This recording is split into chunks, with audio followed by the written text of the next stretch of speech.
ॐ सहना भवतु सहनौ भुनक्तु सह वीर्यं करवावहै तेजस्विनावधीतमस्तु मा विद्विषावहै। ॐ शान्ति शान्ति शान्तिः। शङ्करं शङ्कराचार्यं केशवं बादरायणं सूत्रभाष्यकृतौ वन्दे भगवन्तौ पुनः पुनः। ईश्वरो गुरुरात्मेति मूर्तिभेदविभागिने व्योमवद्व्याप्तदेहाय दक्षिणामूर्तये नमः। ॐ शान्ति शान्ति शान्तिः।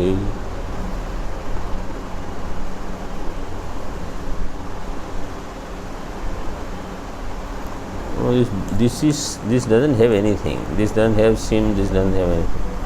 No, there is. Why there is a request?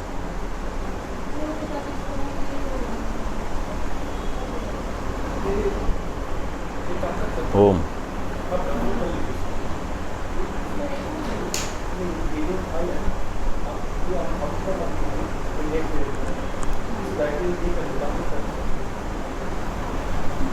Swami ji 116 page 116 Katha लाओ, ये लो।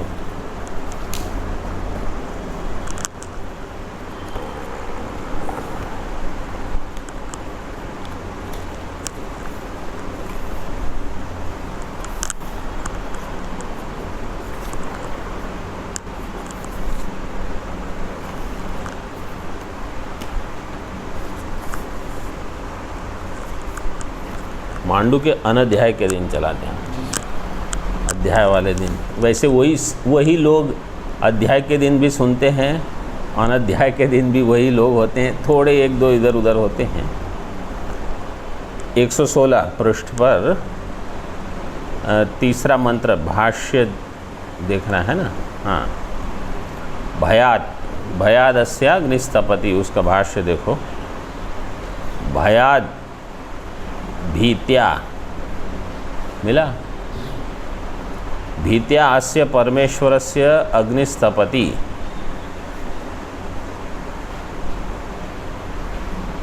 भयात् तपति सूर्यो भयादिन्द्रश्च वायुश्च मृत्युर्धावति पंचमा।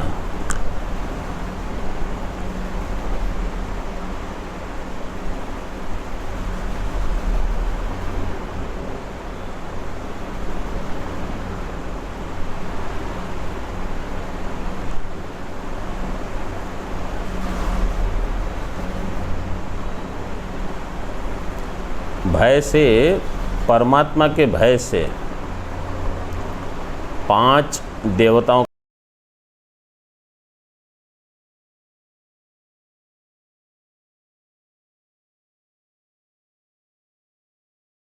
का नाम दिया है यहाँ। सूर्य, इंद्र, वायु, मृत्यु और पहले दिया अग्नि।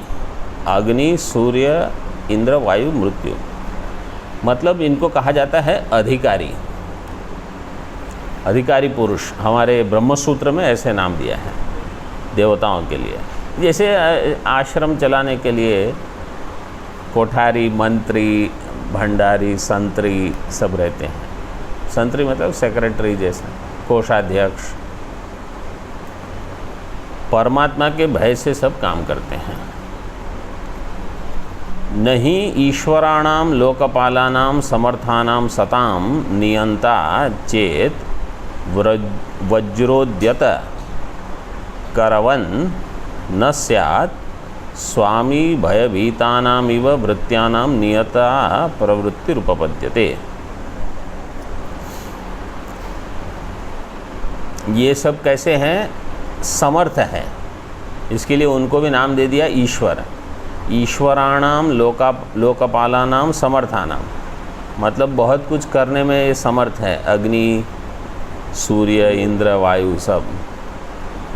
समर्थानाम सताम नियंता चेत वज्र उद्यत करवत न स्यात्। देखो इसका वाक्य रचना इसकी देखो, नियंता चेत वज्र उद्यत करवत न स्यात्। उद्यत करवत, हाथ ऐसे खड़ा किए हुए, अगर इनका कोई नियंता नहीं होता तो क्या होता?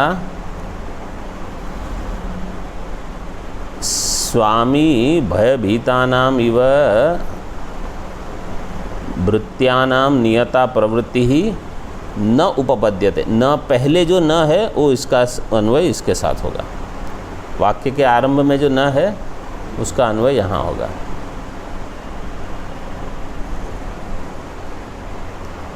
भयभीतानाम, तो इनकी प्रवृत्ति नहीं होती, प्रवृत्ति होती है। इसका अर्थ क्या है कि इनका कोई स्वामी है इनके सिर पर, ये भय से काम करते हैं, नहीं तो काम नहीं करते।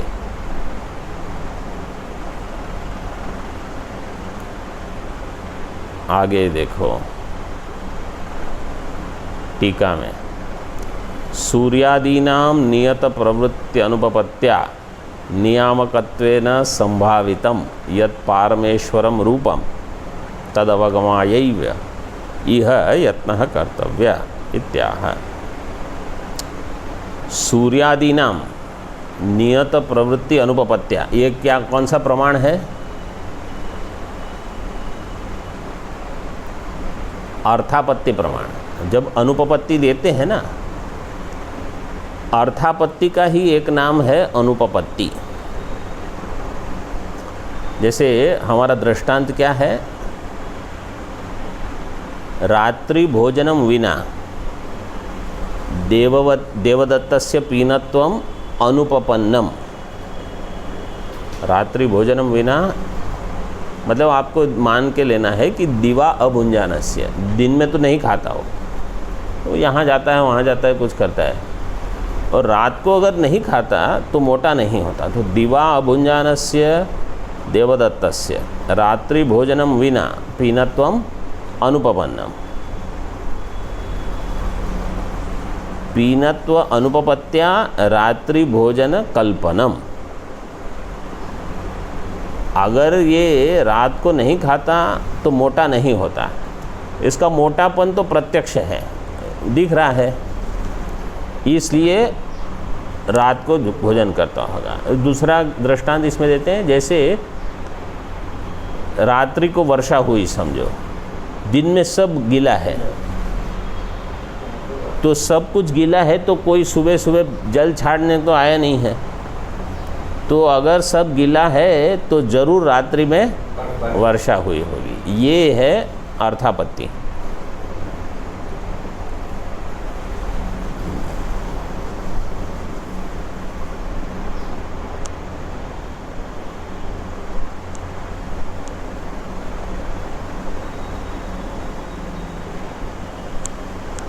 अरे डिक्लाइन क्यों किया? तो फिर क्या फायदा?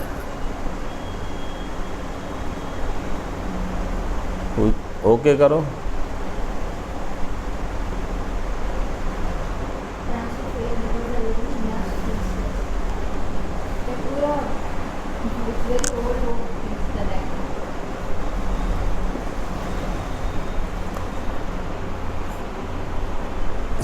नियत प्रवृत्ति अनुपपत्त्या नियामकत्वेन संभावितम यत् पारमेश्वरम रूपम। पारमेश्वर रूप, परमेश्वर का जो रूप है, परमेश्वर का तो एक ही रूप है, लेकिन यहाँ नियामक रूप से चिंतन करना है, उसका ज्ञान प्राप्त करना है। नियामकत्वेन संभावितम यत् पारमेश्वरम रूपम तद अवगमायैव यह यत्न कर्तव्य। यहाँ उसके लिए ही यत्न करना चाहिए।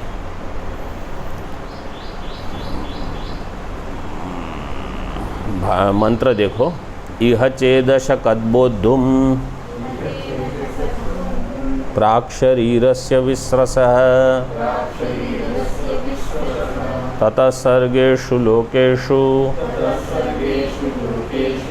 शरीरत्वाय कल्पते।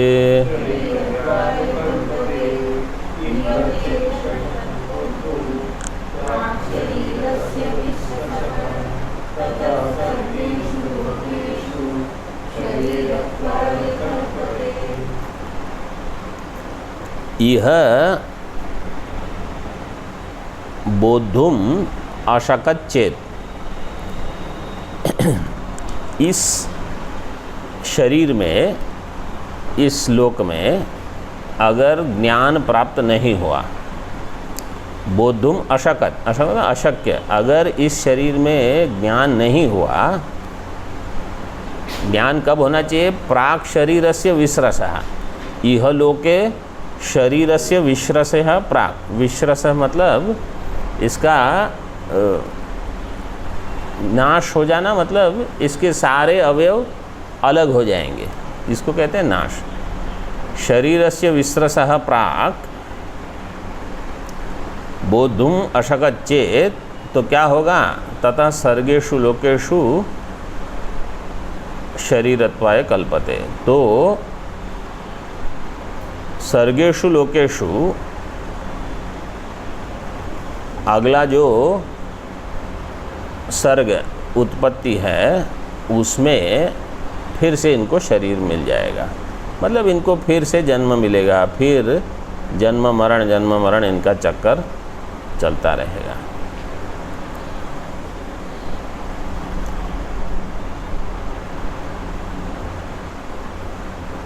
भाष्य में देखो,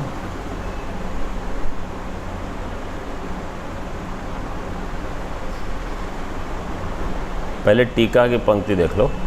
इहैव बोद्धुम शक्तम सन इहैव चेत् जानाति तदा मुच्यते एव इति।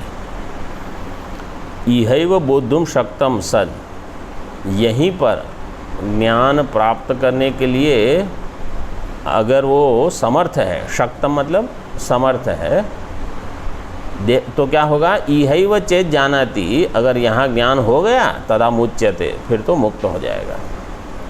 मुच्यते एव इति संबंधः, इस प्रकार से इसको जानना है। अब भाष्य में देखो, तच्च इह जीवन्नेव चेत् यद अशकत शक्नोति शक्तः सन जानाति एतद् भय कारणम ब्रह्म। जीवन्नेव, जीते जी ही इस ब्रह्म को जान लेता है। ब्रह्म कौन सा ब्रह्म? भय कारणम ब्रह्म बोद्धुम अवगंतुम। भय कारण मतलब नियंता रूप में, सब शासक है, सबका। वैसे शासक बाहर से नहीं है, ये अंतर्यामी है, अंदर बैठ के यमनम करता है। बृहदारण्यक में जो अंतर्यामी ब्राह्मण है, अभी इसके बाद हम देखेंगे, शायद नहीं, अभी नहीं, बाद में आएगा। जनक महाराज के वहाँ गार्गी को उपदेश देते हैं, सभी चीज़ों का वहाँ अंदर से नियमन करता है। सामान्य तो कैसा लगता है कि भगवान कोई बैठा है सिंहासन पे, इंद्र, वरुण, आदित्य, अग्नि, मृत्यु, ये सब लाइन में खड़े हैं। फिर उसको खड़े हो, आज क्या काम किया, कल क्या काम करने वाले हो, बैठो। दूसरे, आप खड़े हो, आप, ये ऐसा नहीं है। उनके अंदर ही कोई खड़ा रह के समझो पूछ रहा है कि ये क्या कर रहे हो, क्यों कर रहे हो, क्यों नहीं कर रहे हो, ऐसे। और अगर समझो कुछ गलत हुआ और संताप हुआ, बहुत दुख हो रहा है, तो बाहर से हमको कोई डांट नहीं रहा है, अंदर से ही कोई डांट रहा है कि मनुष्य जीवन मिला है, ये ऐसे समय व्यर्थ करना है, ये क्या कर रहे हो, अधर्म समझो कुछ कर लिया। तो ये सब अंदर से नियमन करना, बाहर तो कोई खड़ा नहीं है ना। बाहर से समझो सरकार है, लेकिन समझो सरकार ने छूट दे दी, जिसको जो करना है करो, फिर भी परमात्मा ने छूट नहीं दी है, तो परमात्मा दंड देंगे।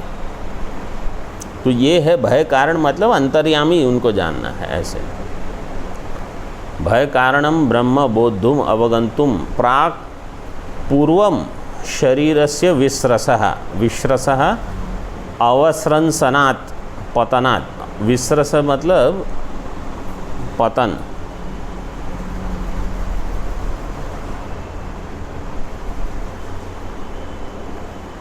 इस शब्द का इसकी धातु देखते हैं।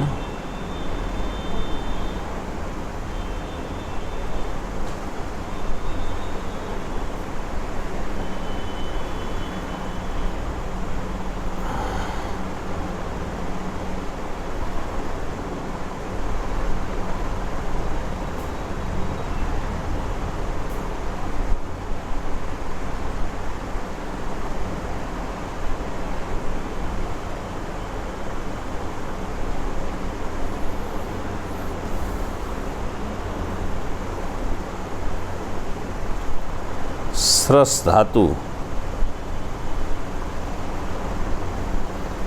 वाचस्पत्य में कहा है स्रंस, स्रंस धातु है, स्रंस।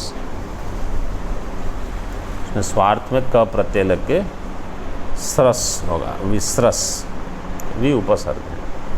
मतलब बुढ़ापा आना, बुढ़ापे के बाद आप वैसे ही कुछ नहीं कर पाओगे, ऐसा मान के चलो। पतनात् संसार बंधनात् विमुच्यते न चेद अशकत बोद्धुम ततो अनवबोधात् सर्गेषु सृज्यन्ते येषु स्रष्टव्याः प्राणिनः इति सर्गाः।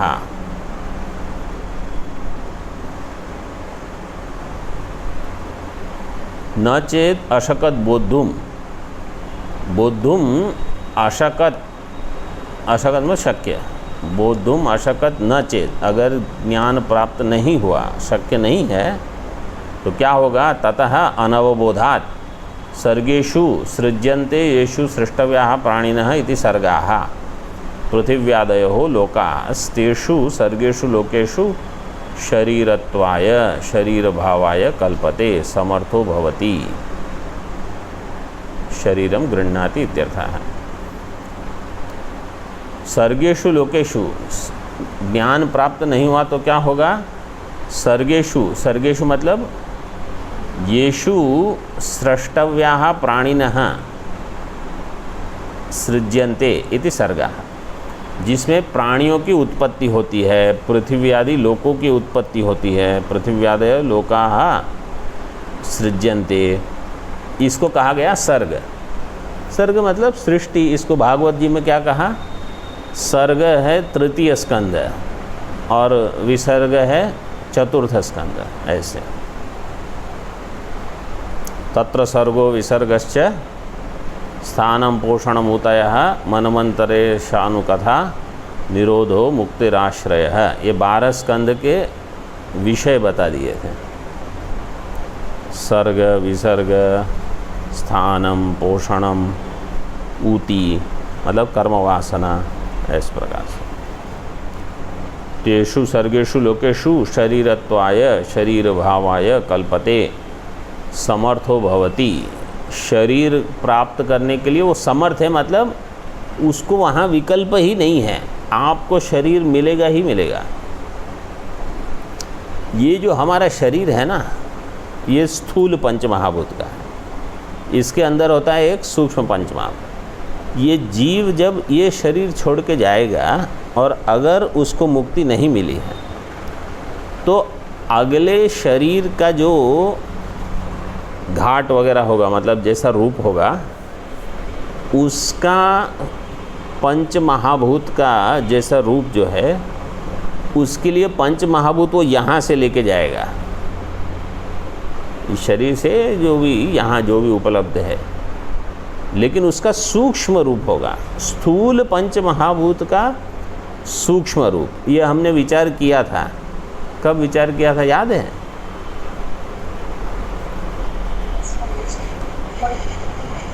हाँ हाँ, क्या?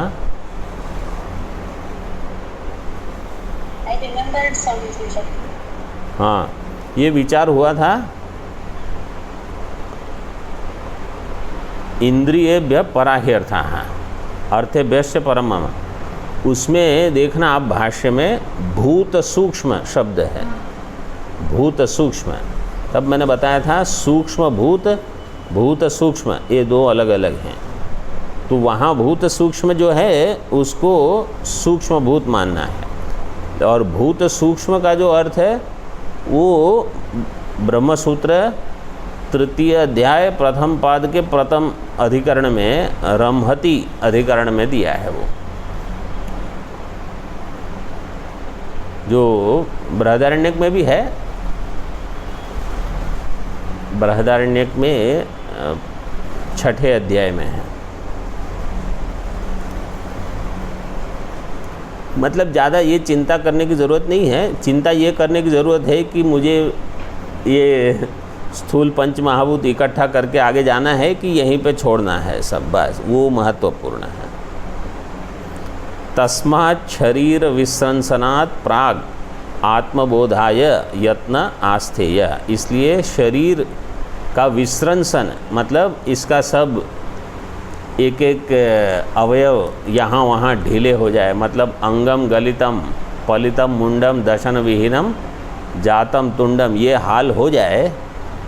उसके बाद में हम कहें कि अब मुझे, जैसे महाराज जी आज बता रहे थे कि कल बता रहे थे, अब डट के साधना करेंगे, 12 साल डट के साधना करेंगे, कल बता रहे थे। हाँ, तो ये जो है अभी से शुरू कर दो बस, अब कब होगा नहीं तो। यत्न आस्थेय,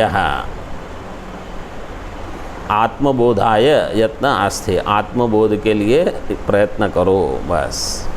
आगे देखो, अब बताते हैं कि दूसरे लोक में भी ज्ञान हो सकता है। यस्माद् इहैव आत्मनो दर्शनम आदर्शस्थस्य इव मुखस्य स्पष्टम उपपद्यते न लोकांतरेषु ब्रह्मलोकादन्यत्र। यस्मात् इहैव, कोई कहेगा कि अच्छा यहाँ ही मोक्ष मिले, इसकी ज़रूरत क्या है, कहीं और जाके हम करेंगे दूसरे लोक में। ये इहैव आत्मनो दर्शनम आदर्शस्थस्य इव, आदर्श मतलब दर्पण। आदर्श में जैसे मुख स्पष्ट दिखता है, आदर्शस्य इव मुखस्य स्पष्टम उपपद्यते। किम उपपद्यते?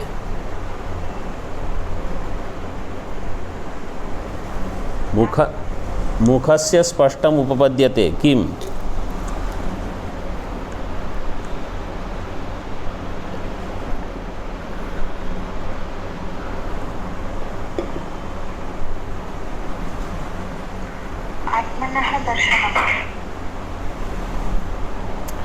मुखस्य स्पष्टम उपपद्यते दर्शनम, आत्मनः दर्शनम। आत्मनः दर्शनम, आत्मनः है वो दार्ष्टान्त है। दर्पण में मुख का क्या स्पष्ट होगा? केवल दर्शन। उपपद्यते न लोकांतरेषु, दर्पण में जैसे मुख स्पष्ट है वैसे आत्मा का दर्शन इह लोक में स्पष्ट हो जाएगा, अन्य लोक में नहीं। लोकांतरेषु न स्पष्टम उपपद्यते, स्पष्ट नहीं होगा। बोले ब्रह्मलोक में, अब ब्रह्मलोक में हो जाएगा। ब्रह्मलोकाद अन्यत्र, ब्रह्मलोक में ऐसा ही स्पष्ट होगा जैसा यहाँ है। लेकिन आपको आपत्ति नहीं आएगी। क्यों? सच दुष्प्राप है, आपको वहाँ जाने ही नहीं मिलेगा। किसी ने हमारे गुरुदेव को एक प्रश्न पूछा था। अब सबसे ये पंक्ति एक प्रसिद्ध पंक्ति है, गुरु गोविंद दोनों खड़े काके लागू पाए, बलिहारी गुरु आपकी जो गोविंद यो बताए। ये प्रसिद्ध है एक उक्ति। वो कहीं प्रश्न उत्तर चल रहा था, तो उन्होंने प्रश्न पूछा कि समझो हमारे सामने गुरु और गोविंद दोनों खड़े हैं, भगवान खड़े हैं, गुरु भी हैं, तो पहले नमस्कार किसको करना चाहिए? अब ये प्रश्न पूछने की ज़रूरत नहीं है, क्योंकि वहाँ तो बता ही दिया है, अब सबको पता है वो। लेकिन उनका क्या, उनको ऐसी भावना होगी, ऐसा मैं अभी मान रहा हूँ कि अगर गुरु कहेंगे कि गुरु को, तो कहें देखो अपने को गुरु भगवान से बड़ा समझते हैं। निंदा अगर जिसको करनी है ना, वो कहीं भी किसी भी बिंदु को उठा के निंदा, उनका काम ही एक है कि इनके किसी वाक्य में गलती निकालेंगे हम। तो अगर गुरु ने ही कह दिया कि गुरु और गोविंद दोनों हैं, तो पहले गुरु को नमस्कार करना चाहिए। बोले देखो ये ऐसे लोग हैं, अपने को ही बड़ा मानते हैं ये वो। तो उन्होंने प्रश्न किया। अब गुरुदेव ने क्या कहा पता है? आप चिंता मत करो, आपको ये आपत्ति नहीं आएगी। मतलब आपको भगवान के दर्शन कभी नहीं होंगे, इसलिए आपको क्या है, जिसको ये विकल्प होगा वो तो जिनको दोनों सामने खड़े हो, आपको ये कभी नहीं होगा। सबके सामने तमाचा मार दिया।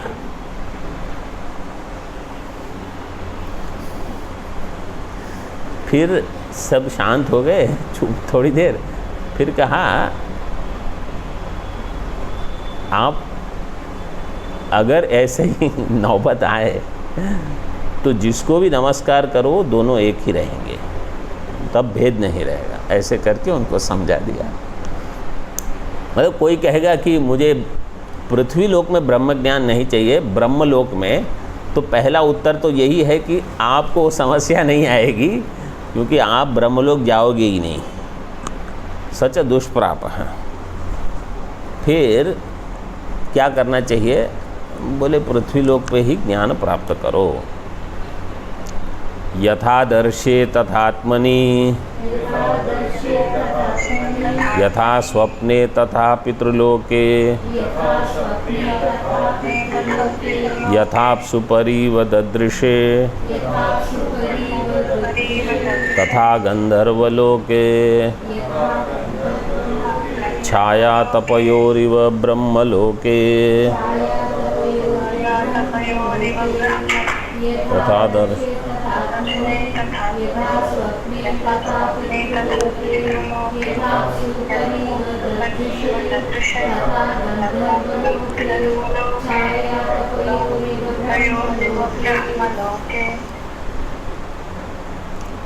यथा आदर्श, जैसे आदर्श में दर्पण में मुख दिखता है, अथवा सेल फोन में वीडियो कॉल में कैसे स्पष्ट दिखता है, बोले ब्रह्म ज्ञान ऐसे स्पष्ट हो तुमको।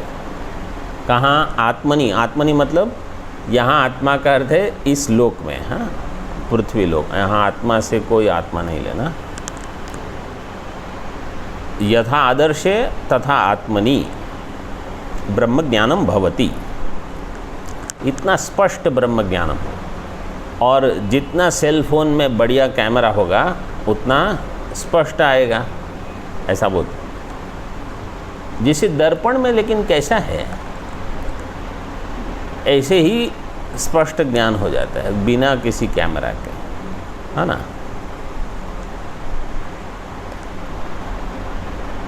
यथा आदर्शे तथा आत्मनि, यथा स्वप्ने तथा पितृलोक। स्वप्न में किसी भी चीज़ का ज्ञान कैसा होता है, बिल्कुल हल्का हल्का, और थोड़े क्षण में तो रहा नहीं रहा एक हो जाता है, मतलब चला जाता है। बोले ऐसे ही ब्रह्म ज्ञान होगा पितृलोक में, तथा पितृलोके, पितृलोक में ज्ञान स्पष्ट नहीं रहेगा। यथा अप्सु परिव ददृशे तथा गंधर्वलोके, गंधर्वलोक में ज्ञान कैसा होगा, जैसे जल में अप्सु परिददृशे इव, परि इव ददृश है ना, तो परिददृशे इसको जोड़ना है। टीका भाष्य में दिया होगा शायद, हाँ, परिव ददृश्य का परिदृश्यते इव। तो जल में जो होता है वो कैसा होता है, स्थिर नहीं रहेगा। तो बोले हमारा तो पृथ्वी लोक में ही ऐसा है, ज्ञान स्थिर नहीं है। बोले थोड़ा पाठ में तो थोड़ा इधर थोड़ा इधर, और बाहर निकलने के बाद तो पूरा गया। तो बोले कि ये गंधर्व लोक है। ऐसा गंधर्व लोक मतलब जहाँ बहुत नाच गाना ये बहुत होता है ना, यहाँ तो बहुत कम होता है। बहुत भगवान की कृपा है, नहीं तो कोई कोई जगह तो बहुत ये सब रोज़ रात को ढोल पीटते हैं, तो दिन में भी होते हैं। विवाह होता है, शादी वगैरह, तो फिर वहाँ वो अस्थिर ज्ञान रहेगा।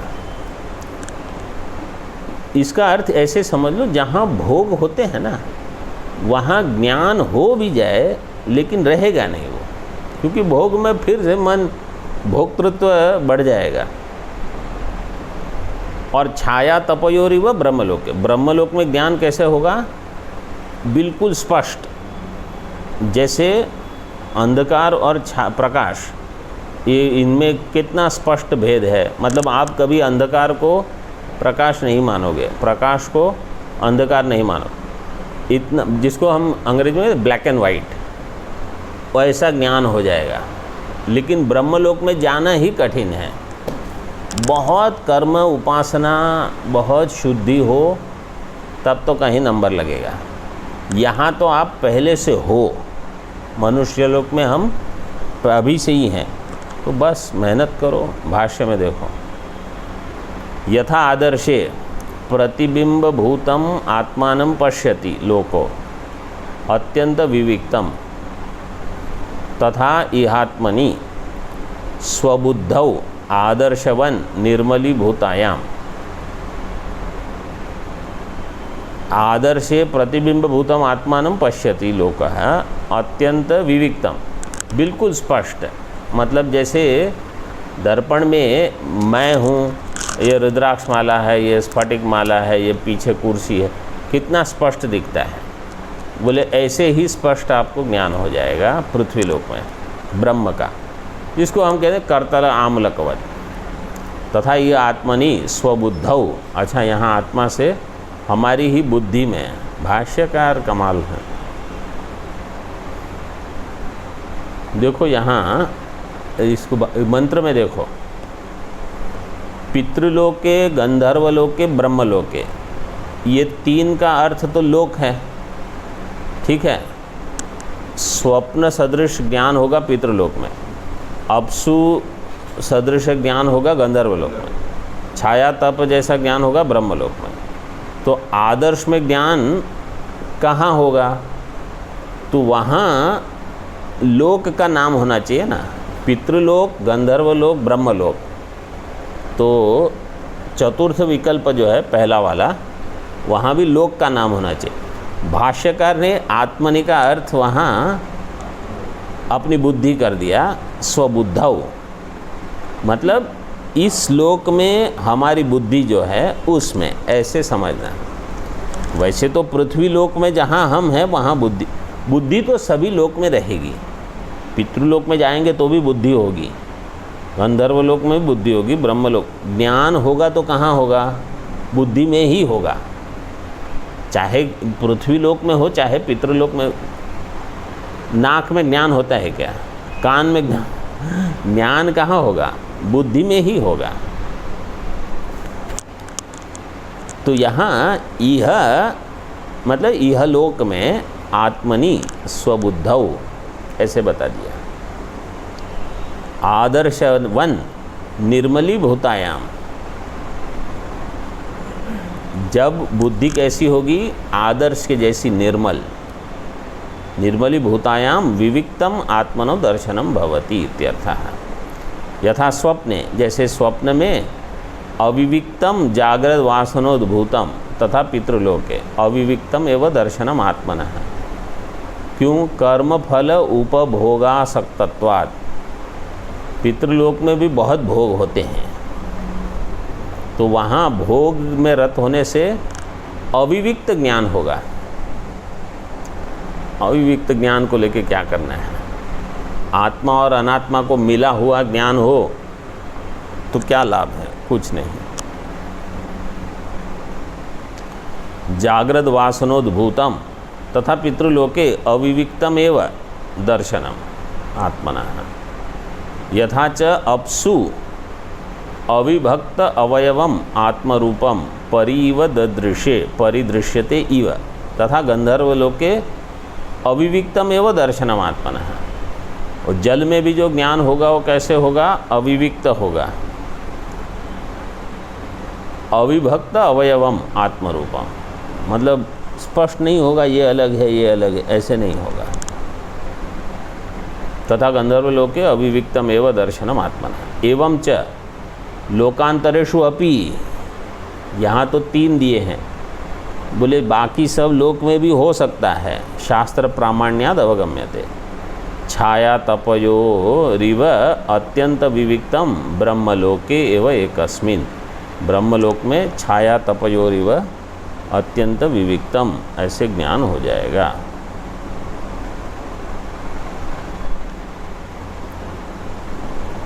सच दुष्प्राप है, लेकिन ब्रह्मलोक की प्राप्ति ही नहीं होगी अत्यंत विशिष्ट कर्म ज्ञान साध्यत्वात्। तस्माद आत्मदर्शनाय इहैव यत्न कर्तव्य इति अभिप्राय है। ब्रह्मलोक की प्राप्ति दुर्लभ है, इसलिए यहाँ पर ही ज्ञान के लिए प्रयत्न करना चाहिए। ओम पूर्णमदः पूर्णमिदं पूर्णात् पूर्णमुदच्यते पूर्णस्य पूर्णमादाय पूर्णमेवावशिष्यते।